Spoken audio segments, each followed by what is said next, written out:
Hi, everybody. Rob Opens Wax.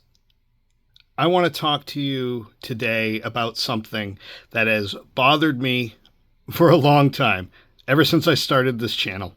It's about baseball. It's about greatness. And it's about a guy who did everything right on the field. He did everything right in the clubhouse and everything right in the postseason, and still, somehow, he is not in Cooperstown.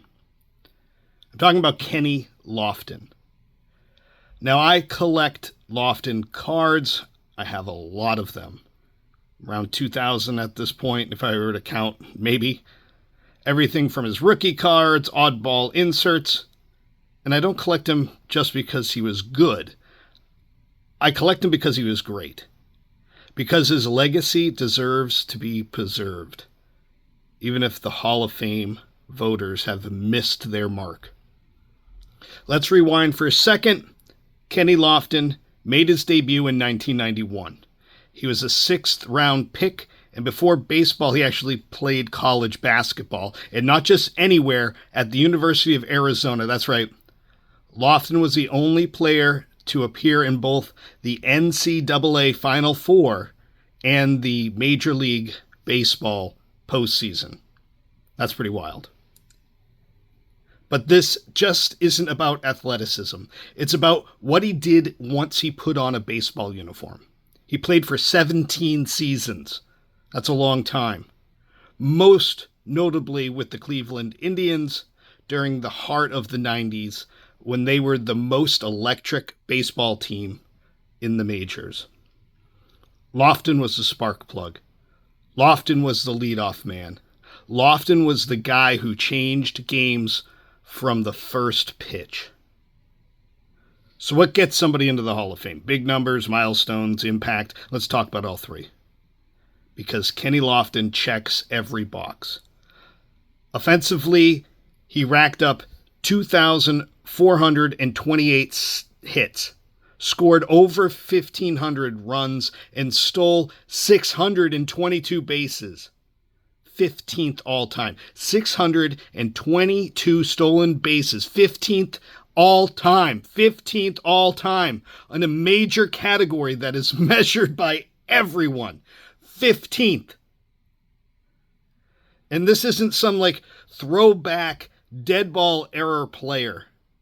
This was a guy doing it during the steroid era.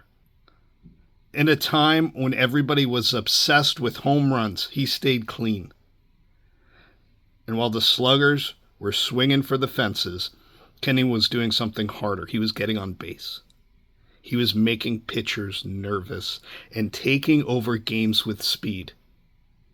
He had a career on-base percentage 372. That's elite. 372. That's how many times he got on base. Now let's talk defense. 4 gold gloves. And really it should have been more. We won't get into that, but he was pure poetry in the center field. He'd track down fly balls at full speed. It was like watching a Ken Burns footage in real time. He didn't just catch the balls, he snatched them out of the sky, grabbing them from over the fence. 3 feet over the fence, it didn't matter. He brought them back. 6-time All-Star. And this was in the outfield Rich American League of the 90s. That's saying something. That's saying something. 6-time All-Star. Yo, Rob, thanks for being a big fan of mine and collecting all my cards. And hopefully I can get in the Hall of Fame. He wasn't flashy. He was just a pro. But let's get into those advanced stats that everybody likes, because even if old school voters didn't see it, the modern metrics make it plainly obvious. WAR 68.4. Let me repeat that. 68.4. That's higher than Tony Gwynn, Jim Rice, and a whole list of other guys already in the Hall of Fame. Hopefully I get into that panel of 8 for the Veterans Committee this December. And I feel if I can get the panel of 8 for people to look at my stats, I have a chance. So there you go. Peace. He was worth more wins above replacement than entire generations of outfielders. And yet he was a one and done on the Hall of Fame ballot. That's a shame. Shameful. He didn't just play, he played winning baseball. He appeared in 95 postseason games. 95 postseason games. He went to the playoffs with the Indians, the Braves, the Cubs, the Yankees, Dodgers.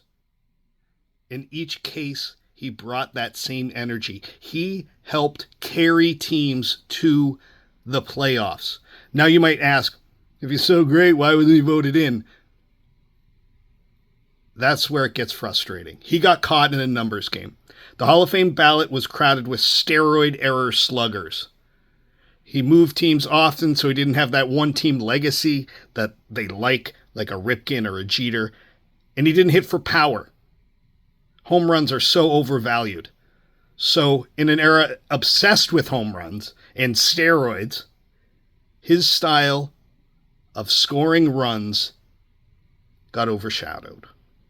In 2013, his first year on the ballot, he received just 3.2% of the vote. It's not enough to stay on for a second year. That's a failure of the system, not a reflection of his career. But here's the thing, it's not too late. The Modern Era Committee should take another look. Share this video. They should take another look.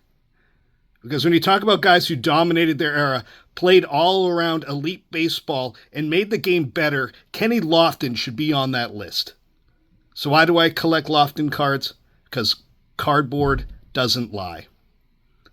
Those cards remind me of the kind of player he was. They remind me of stolen bases, diving catches, leadoff doubles, and postseason sparks. And also reminds me that not all heroes get their due. And at least that's not right. We still have time to fix this. So here's my ask of you. Keep talking about him. Share his stats. Tell the story. Show the highlights. Blow up this video.